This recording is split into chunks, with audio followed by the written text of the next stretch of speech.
안녕하세요. 불교 수행이나 명상에 조금이라도 관심 있으시다면 이 말 정말 많이 들어보셨을 거예요.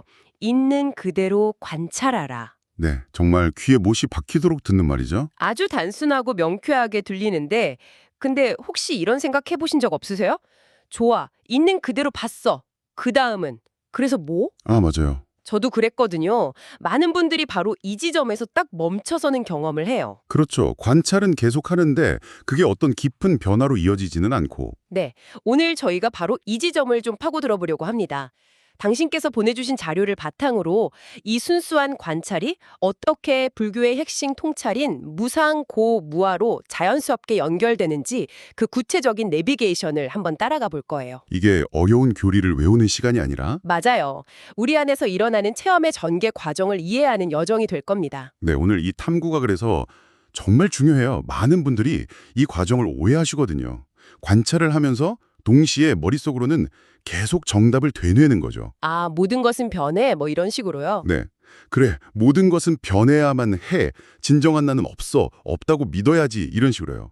마치 정해진 틀에 현상을 억지로 끼워 맞추려는 시도처럼 말이죠. 그런데 오늘 우리가 살펴볼 자료는 정반대의 이야기를 해요.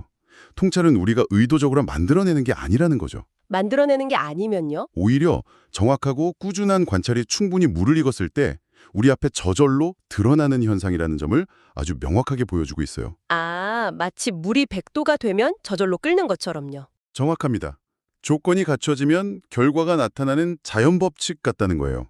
아, 만들어내는 것이 아니라 드러나는 것. 그 차이가 확 와닿네요. 좋습니다. 네, 그럼 본격적으로 한번 파헤쳐 보죠. 자료에서는 먼저 있는 그대로 관찰한다는 것의 의미부터 명확히 짚고 넘어가는데요.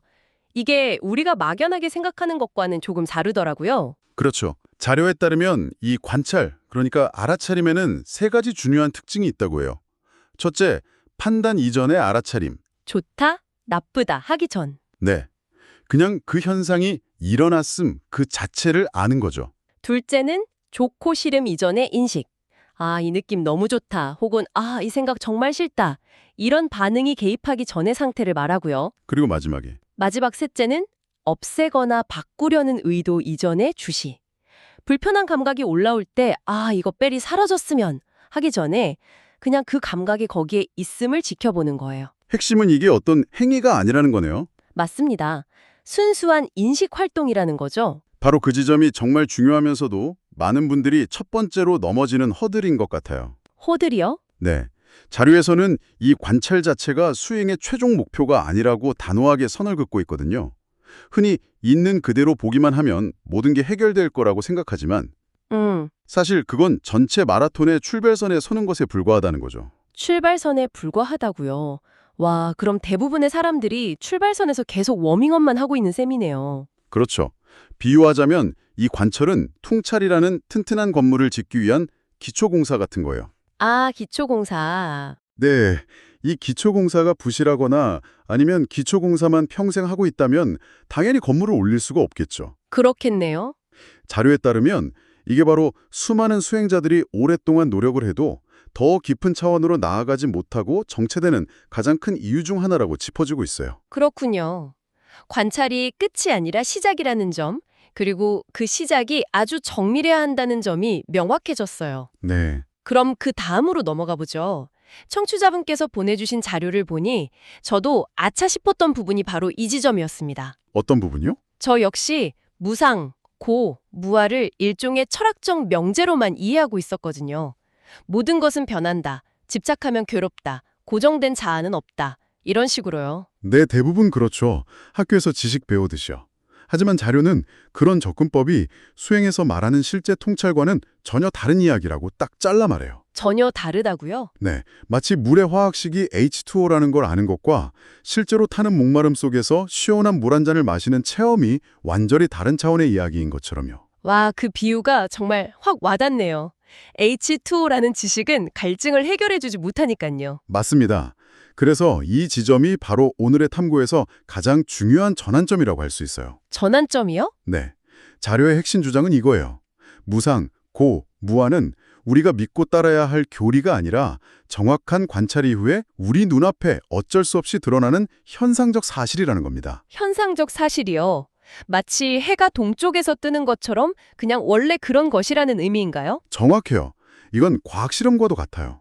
특정 조건을 갖춰주면 예측 가능한 특정 결과가 나타나잖아요. 네, 그렇죠. 여기서 판단과 의도가 배제된 순수한 관찰이라는 조건이 충분하고 꾸준하게 충족되면 무상, 고, 무아라는 현상이 생각이나 믿음의 차원이 아니라 숨막히게 생생한 경험적 현실로서 자연스럽게 경험된다는 의미예요. 억지로 모든 것은 변해라고 외칠 필요 없이 그렇죠. 그냥 모든 것이 변하고 있는 모습이 보이게 되는 거죠.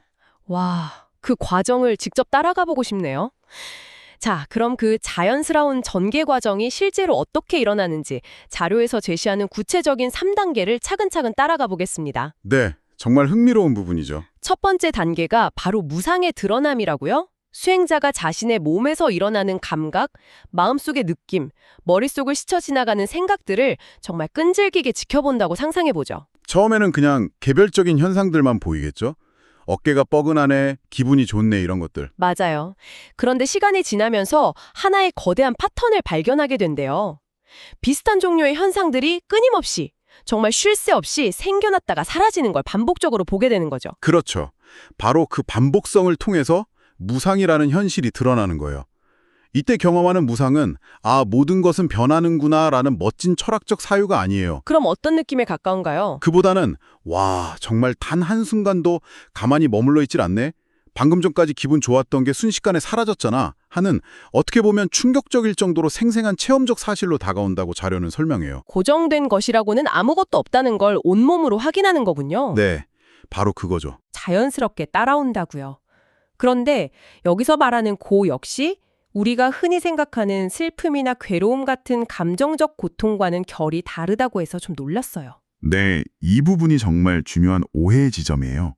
자료에서 말하는 고, 즉 두카는 훨씬 더 근본적인 의미를 가져요. 근본적인 의미라면요? 관찰을 계속하다 보면 이런 사실들을 보게 되거든요. 나는 피하고 싶은데 통증 같은 원치 않는 현상이 저절로 발생해요. 반대로 이 즐거운 느낌을 계속 붙잡고 싶은데 내 의지와는 상관없이 어느새 사라져버리죠. 생각을 좀 멈추고 싶은데 머릿속에선 노래가 계속 맴돌고요. 그거 정말 공감되네요.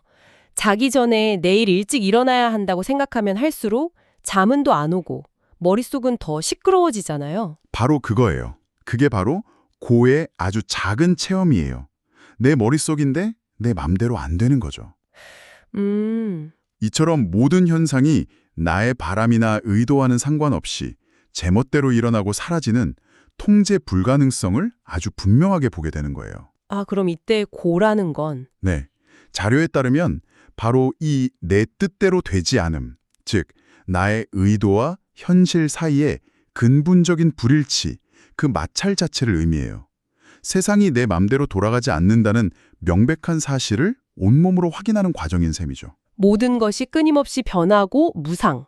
그중 어느 것 하나 내 뜻대로 되는 것이 없다. 고는 사실을 정말 뼈저리게 느낀다면 그 다음엔 자연스럽게 그렇다면 이 모든 것을 조정하고 경험하는 나라는 존재는 도대체 어디에 있는 거지?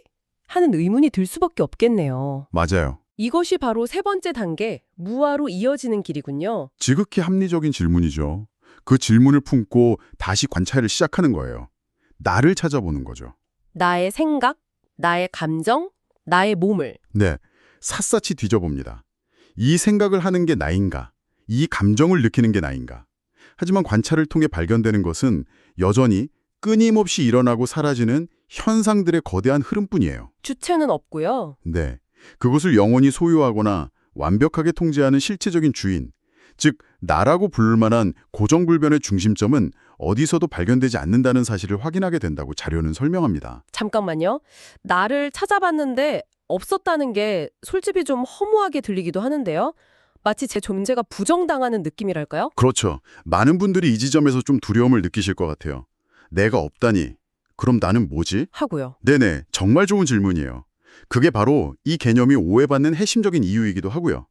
자료는 무아가 자아는 없다는 식의 허무주의적인 철학적 결론을 내리는 행위가 아니라고 거듭 강조해요. 그럼 뭔가요? 그것보다는 훨씬 더 정직하고 경험적인 과정이죠. 주인을 찾아보았으나 발견되지 않았다는 사실을 있는 그대로 확인하는 경험이라는 거예요. 아, 비유하자면 빈집의 모든 방과 벽장, 다락방까지 샅샅이 다 뒤져봤지만 아무도 없다는 것을 확인하는 것과 같아요. 아무도 없구나라는 사실을 확인한 것이지 집 자체가 없다고 말하는 게 아닌 거죠. 존재의 부정이 아니라 주인의 부재를 확인하는 거군요. 맞습니다. 오히려 그 나라는 주인의 역할을 하느라 짊어지고 있던 무거운 짐을 내려놓게 되는 경험에 가깝다고 해요. 통제할 수 없는 것들을 통제하려 애쓰던 노력을 멈추게 되는 거죠. 그렇게 들으니 훨씬 덜 무섭고 오히려 좀 자유로워지는 느낌이 드네요. 그렇죠. 이 전체 과정을 한번 정리해 볼까요? 정말 논리적이에요.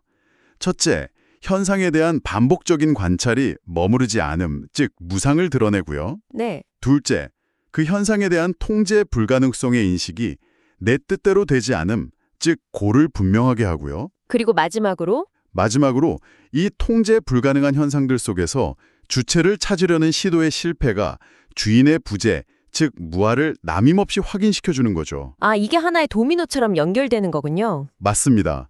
각각 별개의 퍼즐 조각이 아니라 하나의 도미노가 넘어지면서 다음 도미노를 쓰러뜨리는 것처럼 자연스럽게 연결된 전개 과정이라는 거예요. 와, 그렇게 세 단계를 연결해서 보니 하나의 자동적인 과정처럼 들리네요. 네. 그런데 이렇게 명확한 내비게이션이 있는데 왜 수많은 수행 지도에서는 그저 있는 그대로 관찰하라 라는 말만 반복하고 대부분의 수행자들은 그 다음 단계로 나아가지 못하고 출발선에서 헤매는 걸까요? 자료에서도 바로 그 질문에 대한 분석을 제시하고 있어요. 크게 두 가지 이유를 드는데요. 네. 첫 번째는 수행 지도상의 단순화 경향이에요. 방금 저희가 나눈 이 전개 과정을 말로 설명하면 듣는 사람이 자칫 이걸 또 하나의 외워야 할 교리처럼 받아들이거나 지적인 게임으로 오해할 위험이 크다는 거죠. 체험하기 전에 머리로만 결론을 내버릴 수 있으니까요. 기본적인 지점인 관찰에서 설명을 멈추는 경향이 있다는 분석이에요. 이해는 되지만 하지만 그게 지도자들의 책임 회피는 아닐까요? 그렇게 중요한 다음 단계를 생략해버리면 결국 수행자들을 출발선에 평생 묶어두는 셈이잖아요. 아주 날카로운 지적이에요. 실제로 그런 비판도 가능하죠. 그래서 지도자의 역량이 중요한 거고요. 그럼 두 번째 이유는요? 두 번째 이유는 바로 수행자 자신의 조급함이에요. 관찰이라는 기초 공사가 충분히 단단해지고 무르익기도 전에 머리로 먼저 무상, 고, 무아를 이해하고 증명하려고 덤벼든다는 거죠. 성급하게 결론으로 전파하려는 거군요. 맞아요. 체험이 무르익기를 기다리지 못하는 거죠. 그래서 실제 경험으로 이어지지 못하고 계속 생각의 쳇바퀴에만 머물게 되는 거예요. 과정의 자연스러운 숙성을 기다리지 못하는 거죠. 결국 지도상의 한계와 수행자 개인의 조급함이라는 두 가지 요인이 맞물려서 정체를 만들어내는 거군요. 네, 그렇게 볼 수 있습니다. 그럼 오늘 탐구한 내용의 핵심을 다시 한번 정리해 보겠습니다. 있는 그대로 관찰하는 것은 수행의 끝이 아니라 모든 것의 시작점이라는 것. 네, 시작점이죠. 그리고 그 관찰이 충분히 깊어지고 성숙되었을 때 무상, 고, 무아라는 통찰은 우리가 억지로 만들어내는 것이 아니라 우리 눈앞에 자연스럽게 드러나는 세상의 이치, 즉 법의 흐름이라는 것을 확인했습니다. 그렇죠. 자료에 나온 아주 인상적인 비유로 오늘 이야기를 마무리하고 싶어요. 관찰은 문이고 무상, 고, 무아는 그 문을 통과했을 때 비로소 우리 눈앞에 드러나는 풍경이다. 좋은 비유네요. 문 앞에만 서성일 게 아니라 그 문을 통과해야 진짜 풍경을 볼 수 있다는 거겠죠? 맞습니다. 이 구조의 핵심은 이것이 어떤 신비주의나 초월적 체험이 아니라 조건만 갖춰지면 누구에게나 일어날 수 있는 지극히 현실적이고 재현 가능한 과정이라는 점이에요. 의도적으로 만들어내는 게 아니고요. 네, 그저 조건이 갖춰질 때 저절로 일어나는 거죠. 마지막으로 청취자 여러분께서 스스로에게 한번 던져볼 질문을 남겨드리며 마무리할게요. 오늘 우리가 나눈 이 과정은 명상좌대 위에서만 일어나는 특별한 일이 아니거든요. 일상 속에서도요? 네, 우리의 평범한 일상 속에서 지금 이 순간에도 펼쳐지고 있습니다. 한번 스스로에게 물어보세요. 나의 아주 평범한 일상적인 경험 속에서 이 자연스러운 법의 흐름을 가로막고 억지로 개입하는 나의 생각이나 어떻게든 통제하려는 나의 의도는 과연 어느 지점에서 어떤 방식으로 일어나고 있는가? 와. 이 질문을 통해 오늘 우리가 함께 나눈 이야기가 당신의 실제 경험과 생생하게 연결될 수 있을 겁니다.